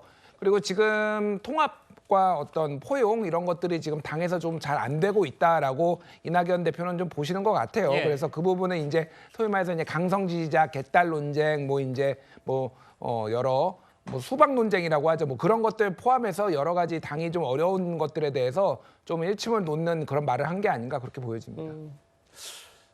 김대중 정신과 노무현 정신 그걸 살리지 못하고 있다. 뭐 다소 뼈 있는 말 아니냐는 해석이 많죠. 그런데 공교롭게도 이낙연 전 대표가 장인상으로 일시 귀국한 이 시점에 이낙연계의 싱크탱크인 연대와 공생, 이 싱크탱크 주관으로 오늘 비명계 토론이 있었습니다. 유튜브에 수없이 많은 유튜버들이 이제 말하자면 언론인이 된 겁니다. 무당급 유튜브 지도자들이 나타나기 시작했습니다. 새로운 정치입니다. 무당급 유튜버들하고 팬덤하고 가짜 뉴스하고 그리고 저질 지도자들하고 결합이 되어 있는 겁니다. 이거 끊어내야 됩니다. 자기 지지자들한테만 호소하는 이런 정치에서는 안 됩니다. 태극기와 개딸로 상징되는 이런 극단적인 팬덤 정치, 이것이 저는 우리 한국의 이 민주주의의 현주소인데 굉장히 위험한 상황이라고 이렇게 생각하고 있습니다. 신경민 전 의원, 유튜브와 팬덤 그리고 저질 지도자 이런 사람들을 선동하는 지도자에게 국회의원들에게 맡길 수 없다 했고 개딸 얘기를 또 홍영표 의원이 물론 뭐 태극기 부대 얘기도 했지만 오늘 이 시점과 맞물려서 또 여러 해석이 나오거든요. 비명계 모임에 대해서. 그렇죠. 그러니까 그 장인상의 조문을 했다라는 그 단순한 사건으로 보고야 되는 건데 그러지만은 못하는 게 이제 시점의 미묘함이 있고요. 그다음에 아까 앞서서 이야기 나왔습니다만 지금 민주당의 향후 진로와 관련해서 친명계와 친낙계라고 하는 그 계보 간의 갈등이 아니라 그걸 넘어서서 이재명 대표 사법 리스크가 실제로 현실화됐을 때 이후의 당의 진로와 당의 운명을 어떻게 할 것인가를 놓고 당연히 서로 간의 생각과 노선과 방향이 다를 수밖에 없습니다. 이제 그런 맥락에서 본다면 지금 이낙연 전 대표를 지지하는 그룹에서 오늘 공교롭게 가졌던 저 세미나에서 저런 문제의식들이 공유되고 있는 거 아니겠습니까? 이제 그렇다면 실제로 6월 달에 지금 귀국 예정으로 돼 있는데 6월에 귀국했던 시점에 만약에 선거법 위반의 1심 판결이라도 나오든지 아니면 정진상 김용 부원장 같은 최측근의 1심 유죄 판결이 나올 경우에 그때 당시에 쓰나미처럼 몰려올 민주당 내의 향후 진로에 대한 서로 간에 다른 이야기가 나왔을 때 적어도 친명계에 대항해서 친낙계 그룹에서 어떤 생각으로 어떻게 대안을 제시할지는 사실은 제가 볼 때는 불을 보듯 뻔합니다. 단지 그것이 지금 수면 아래 잠복했을 뿐이고 이번에 조문으로 왔던 것은 그 수면 위로 아직 올라오기에는 지금 성급한 상황이기 때문에 지금 감춰져 있는 것이지 저는 6월 달 들어오고 이재명 대표 1심 판결 정도가 나왔을 때는 저는 피할 수 없는 저런 싸움이 있을 거라고 생각합니다. 개딸 팬덤 정치 비판했습니다. 오늘 이 비명계 토론회에서. 그리고 야권 내 이 소식도 하나 있는데요. 문재인 전 대통령 양산 책방이요. 친문의 구심점이 되는 거 아니냐. 뭐 벌써 여러 해석이 좀 많은데 그 공사가 다음 주에 끝날 걸로 보입니다. 퇴임 이후의 삶은 잊혀진 삶이 아니라 잊혀지지 않기 위해서 안간힘을 쓰는 삶이 아닌가 그런 느낌이 들어요. 본인이 퇴임하시면서 하셨던 말씀대로 알겠습니다. 거기에 부합되게 살고 계신 건가에 대해서는 좀 의문이 제기되네요. 그냥 아무것도 하지 말고 계셔야 되는 건가요? 어떤 정치적 의도나 목적을 드러내지 않는 한 보통 사람들이 다 하는 거잖아요. 책방을 내신다는 것도 퇴임한 대통령이 동네에 책방하는 게 이렇게 정치적으로 어마어마한 일인가? 이런 생각이 지금 저는 들고. 보도 사진은 바로 이겁니다. 그러니까 일부 보도에 따르면 책방이 가림막을 걷어냈고 이제 대략적으로 책방이 어느 정도 윤곽을 좀 드러냈는데 시점도 이제 문 전 대통령이 귀향한 지 대략 1년에 맞춰서 양산 평산마을 책방을 열 것이다. 뭐 정치적 해석을 또 떼놓을 수는 또 없어서 여러 말들이 많거든요. 근데 이제 책방이라는 게 저희가 책을 파는 곳인지 아니면 그냥 책을 가서 볼 수 있게 하고 어떤 콘서트라든지 뭐 저자와의 대화라든지 뭐 그런 걸 하는 장소인지 정확하게 개념 규정을 모르겠어요. 근데 저희가 워낙 양산 평산마을이 시골이기 때문에 책을 팔아갖고는 뭐 도저히 운영이 안 될 것이고요. 아마 손님들도 없을 것이고 제가 볼 때는 아마 이 문재인 대통령이 직접 뭐 이렇게 오는 방문객들하고 대화를 나누는 또 강의를 하는 뭐 그런 장소로 쓰일 가능성이 높습니다.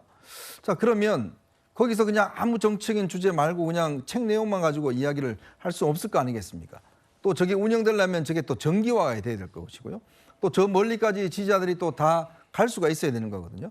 그러니까 저기에 책방을 건설했다는 게 그냥 혼자서 책 보기 위한 장소가 아니라 결국 저기에 사람들이 몰려야 되고 모여서 강의를 들어야 되고 또 거기서 정치적인 이야기가 나올 수밖에 없는 구조가 저는 만들어진다고 봅니다. 왜냐하면 여기도 저희 예를 들어서 운영하려면 운영비가 꽤 필요하지 않겠습니까? 그런 것 등등을 봐서는 결국은 문재인 전 대통령이 이제 본인의 뭐 소일 거라고 이야기하지만 결국 거기 하나 중심이 될 수밖에 없지 않는가, 친문의 중심이 될 수밖에 없지 않는가 저는 그런 전망을 해봅니다. 저희가 시점 얘기를 계속 하고 있는데 이낙연 전 대표의 물론 장인상입니다만 일시 귀국 시점 그리고 최근에 문 전 대통령이 당분간 정치는 안 만난다고 했다. 4.3 추념식 때도 이재명 대표와는 이제 다른 공간에서 또 오후에 문 전 대통령의 일정을 소화했기 때문에 뭐 당연히 또 여러 해석이 좀 나올 수밖에 없고요.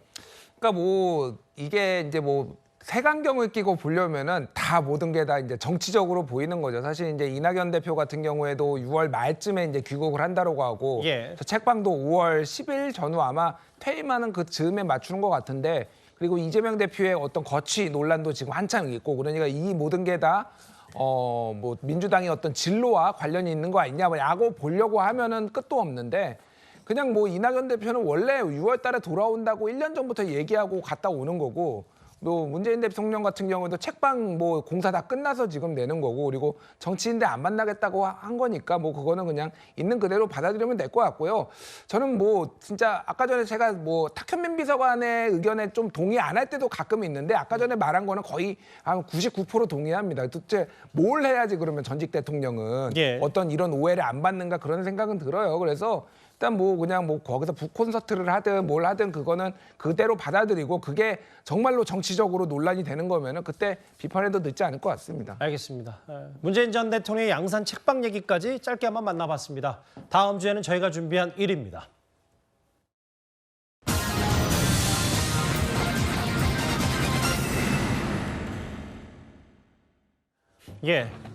미국의 정보기관이 우리나라 국가안보실 고위 관계자들을 감청했다. 그 기밀 문서가 유출이 돼서 파장이 만만치가 않습니다. 그것도 윤석열 대통령이 미국 국빈 방문을 불과 2주 남은 시점이라서요. 일단 오늘 대통령실 이렇게 설명을 했습니다. 듣고 오겠습니다. 미국 정보당국이 그 한국 정부를 도청 감청했다는 이제 보도가 나왔는데 아직 그 사실 여부를 확인을 좀 해봐야 돼. 그리고 이것이 확인되기 전까지 말을 함부로 하기에는 조금 국가적으로 중요한 이야기이기 때문에 조심해야 될 필요가 있는 것 같아. 괜히 다른 사람들의 어떤 잘못된 해킹이나 이런 걸로 인해서 정부가 놀아나는 모습은 오히려 옳지 않기 때문에 조금 더 신중하게 지켜보면서 이야기를 해야 될 내용이라고 생각합니다. 미국 국빈 방문 하시기 전이나 아니면 가서 뭐 이 건과 관련해가지고 뭐 의견을 물으신다거나 미국 정부는 어떻게 생각하고 있는지도 굉장히 중요한 일이지 않겠어요? 그런 내용을 보고 정부도 판단하지 않겠나 생각합니다. 이제 야권에서는 벌써부터 대통령실 그 집무실 졸속 이전 때문에 생긴 거다 이런 식의 비판이 조금씩 나오고 글쎄요. 그건 잘못하는 것 같은데요. 오히려 지금 옮긴 데가 도감청이 훨씬 어렵다고 내가 알고 있는데요. 이진복 정무수석이 국회를 찾았다가 이 지금 감청 논란 문제에 대해서 저렇게 설명을 했는데 여러 보도도 있고 저희가 한 화면에 담긴 했지만 일단 대통령실의 공식 입장이 이렇습니다. 용산 대통령실이 과거 청와대 벙커보다 보안이 안전하고 더 탄탄하다. 이건 그 기밀 유출된 건이고 상황 파악은 확실한 사실이 아니기 때문에 파악이 다 끝나면 필요하다면 미국에 합당한 조치를 요청하겠다. 이게 대통령실의 공식 입장인 것 같거든요. 그렇죠. 지금 뉴욕타임스 보도로 인해서 미 국방부에서 이런 어떤 그 정찰 정보들 지금 우리뿐만 아닙니다. 이스라엘 비롯해서 유럽이라 비롯해서 아마 전방위적으로 이제 그 정보 수집을 한 내용들이 일부 유출이 됐습니다. 여러 가지 뭐 이 SNS 통해서 유출이 이미 된 것 자체를 이제 아마 뉴욕타임스가 입수해서 이제 보도를 한 것인데요. 예. 주로 그 내용들이 보면 우크라이나와 러시아 전쟁 관련된 내용들이 주를 이루고 있습니다. 자, 그렇다 보니까 이번에 이 정보 유출 자체가 러시아가 지금 춘계 대공세를 앞두고 여러 가지 어떤 혼란을 주기 위해서 정보를 의도적으로 유출한 게 아닌가 이런 해석도 나오고 있습니다. 그래서 미 국방부와 이쪽에서 지금 조사에 들어갔다고 하죠. 예. 이게 어떻게 왜냐하면 특정 프린터로밖에 출력할 수 없는 중요한 정보인데 어떻게 유출됐을까라는 부분이 있는 것이고요. 둘째로는 일단 우리 그 국방부가 우리 저 대통령실 관련해서 예전에 김성환 전 실장과 그다음에 당시에 외교비서관이 했던 이 내용들이 우크라이나에 대한 포탄 지원 문제 그 내용들이 이번에 이제 공개가 된 거거든요. 맞아요. 그래서 과연 저게 이제 진실인지 아닌지는 좀 더 지켜봐야 될 것 같습니다만은 어쨌든 만약에 이게 이제 뚫렸다 그러면 사실 미국은요 실질적으로 우리뿐만 아니라 뭐 정찰 위성을 통해서 정말 진공 청소기처럼 정보를 흡입하고 있는 거는 뭐 다 공지의 사실입니다. 그러니까 그걸 우리가 얼마나 방어하느냐가 이제 문제일 텐데 우리만 한 게 아니라 북한 정보도 많이 입수하고 있기 때문에. 예. 그러니까 우리가 이제 정보가 뚫렸다 그러면 과연 우리의 어떤 보안 시스템이 제대로 되어 있는지 이런 것도 한번 점검해 봐야 될 것이고 앞으로 이거는 우리가 한미 자체적인 조사 결과 나오면 좀 더 분명해지지 않겠나 싶습니다. 동맹국도 왜 감청을 했냐 이 부분. 그리고 앞으로 우리나라는 이렇게 좀 허술하냐 감청에. 근데 이제 오늘 대통령실 얘기는 청와대 과거에도 좀 감청 문제가 있었고 그 과거 역대 정부 뭐 꼭 보수 진보 떠나서 과거 대통령들도 그런 고민이 있었다는 취지의 얘기도 좀 했거든요. 네. 그래서 지금 미국에서 공개된 이제 그 감청이 의심되는 문건이 공개가 됐는데 이 내용이 사실이냐 사실이 아니냐를 먼저 확인하는 것이 좀 필요할 것 같습니다. 예. 왜냐하면 미묘한 시점에 지금 그 러시아와 전쟁 중인 우크라이나 관련된 정보들이 대거 지금 유출이 됐기 때문에 예. 사실상 미국을 중심으로 한 우크라이나를 돕기 위한 동맹을 좀 이간질한 목적이 있는 거 아니냐. 이제 이런 의구심도 지금 싹트고 있는 상황이기 때문에 이것은 이 문건이 실제로 도청과 관련된 문건인지 아닌지 진위 여부는 이제 미국 측에서 이 관계 당국을 통해서 확인해 줄 필요가 있어 보이고요. 우리로서도 우리나라가 한미 동맹을 기초로 한 우리 외교안보 기조를 가지고는 있지만 영원한 그 적도 영원한 우방도 없다라는 말이 있는 것처럼 예. 미국조차도 대한민국의 어떤 정보를 캐내기 위해서 정보망을 가동하고 있다. 우리 스스로 우리의 정보를 노출되지 않도록 이 그 방어망을 더 튼튼히 할 필요가 있다. 이런 계기로 삼아야 된다는 생각이 들고요. 오늘 이제 대통령실에서 밝힌 그 여러 가지 해명을 예. 따르면 이 감청 진위 여부를 확인한 이후에 그렇게. 만약 이것이 사실이라면 필요한 조치를 미국에 하겠다라고 분명히 얘기를 했기 때문에 이달 말에 이 국빈 방문을 앞두고 한미 양국 간의 이런 예. 도청 문제를 어느 정도 매듭 짓고 이 미국 순방길에 떠나지 않을까 이렇게 예상이 됩니다. 근데 이제 작년 5월로 좀 시계를 돌려보면 당시 야당 국정원 출신 야당 의원뿐만 아니라 군인 출신 신원식 의원도 이 이전 물련에서 도청 방지에 미흡할 수 있다 이런 우려를 내긴 냈었더라고요. 예.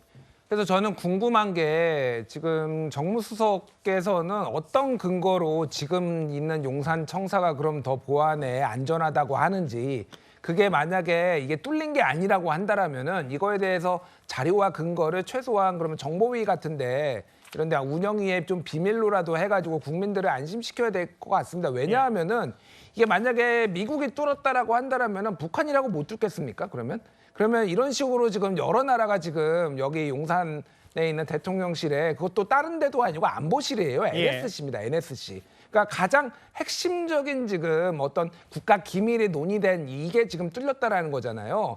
뭐 지금 진위 여부를 확인해 봐야 된다라고 하지만은 지금 이스라엘도 프랑스도 요 내용에 대해서 부인했거든요. 예. 근데 이스라엘 같은 경우에는 뭐냐면은 사법개혁의 반대 시위를 모사드가 지금 개입했다라는 거라서 우크라이나하고는 아무 상관도 없는 거예요. 예. 그런 구체적인 정황들 이거는 만약에 밝혀지면 난리가 나니까 지금 부인을 한 것으로 보입니다. 뭐 프랑스 같은 경우는 프랑스 군인이 우크라이나에 100명이 주둔하고 있다 뭐 이런 내용이니까 이것도 예. 난리가 나니까 그런 건데 중요한 거는 어쨌든 저도 지금 판단할 상황은 아니지만은 이게 만약에 사실 뚫린 게 아니라고 한다면은 얼마나 보안이 철저한지 그리고 이런 식으로는 뚫을 수 없는지를 대통령실에서 야당과 국민들한테 어느 정도 설득을 해줘야지 우리가 안심하고 좀 지낼 수 있을 것 같습니다. 예, 알겠습니다.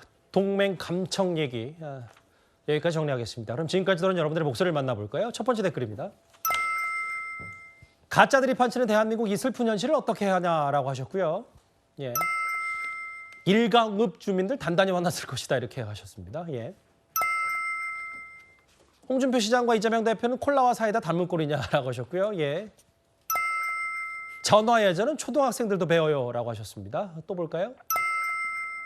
잊히고 싶다는 말은 왜 했나요? 문재인 대통령 말씀하신 것 같은데 오늘 댓글 모두 5개 감사드립니다. 다음 주제는 이 얘기로 가보겠습니다.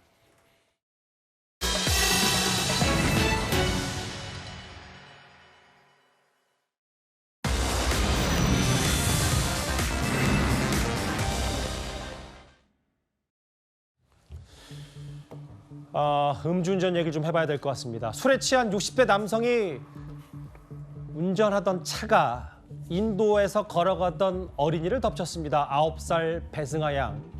만취 상태로 그것도 사고 현장은 다른 것도 아닌 어린이 보호구역이어서요. 이 음주운전자를 향한 사회적 공헌이 꽤 거셉니다. 화면을 좀 만나볼 텐데요. 근데 이제 그제 대전에서 있었던 이 어린이 보호구역 음주운전 사고 이것 말고도 어제는 숙취운전 차량이 마주오던 오토바이를 들이받아서 떡볶이 배달을 하던 40대 가장이 참변을 당했습니다. 지금 음주운전 때문에 사회적 공분이 꽤 크거든요. 네, 음주운전 이거는요. 자기가 취한 상태에서 운전대를 잡아서 사고가 나면 사람이 다치거나 사망할 수 있다는 걸 알고 잡는 거잖아요. 이건 사실은 본인이 운전대를 충분히 잡지 않을 수 있는 일임에도 불구하고 이런 사고가 계속해서 일어나고 가중처벌해야 된다는 여론이 높은데도 불구하고 계속 이런 사고가 반복된다는 것이 저는 너무나 안타깝고 이게 엄벌에 처해야 되는 사안이라고 생각을 하는데요. 지금 대전 이 스쿨존 사고 같은 경우에는 소주 반병 마셨다고 얘기를 했지만 혈중 알코올 농도 0.108% 만취 상태였고 다음 날까지 조사를 받지 못할 정도였다고 하는데 처음에 경찰 조사에서는 사고가 기억나지 않는다 이렇게 얘기를 했다가 오늘 영장 실질심사 진행이 됐는데요. 그 전에는 자기가 감속하려고 노력했다 이런 변명을 했거든요. 사실 이것도 영상 지금 보시는 것처럼 감속의 기미가 전혀 보이지 않습니다. 이런 부분 충분히 문제된다고 보고 이 스쿨존 내에서의 음주운전 사고이기 때문에 가중처벌 엄중하게 이루어져야 된다고 생각합니다. 음주운전에 대해서는 분노가 치밀 수밖에 없는데 근데 이 시점에 어제 한 방송사의 예능 프로그램에 음주운전 3번 전력에 있는 가수가 출연해서 물론 아무리 녹화 방송이라고 하더라도 오늘 음주운전과 맞물리면서 꽤 논란이 많았었거든요. 그것 때문에 지금 뭐 범죄자 복귀를 돕는 방송이냐라고 하면서 온라인에서 굉장히 이제 비판 여론이 굉장히 거센데요. 이 가수 같은 경우에는 3번 음주운전을 한 전력이 있었고 마지막 음주운전에서는 심지어 이 환경미화원을 다치게 만든 그런 전력도 있거든요.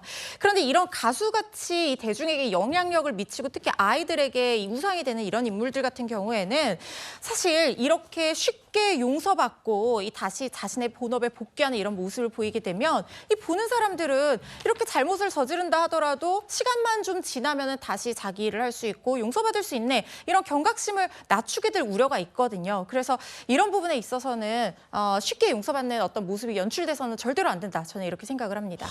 음주운전 어떻게 저를 받아들여야 됩니까? 저 9살 아이는 참 명복을 빌겠습니다. 배승아 양에 대해서. 마지막 주제 10위로 가보겠습니다.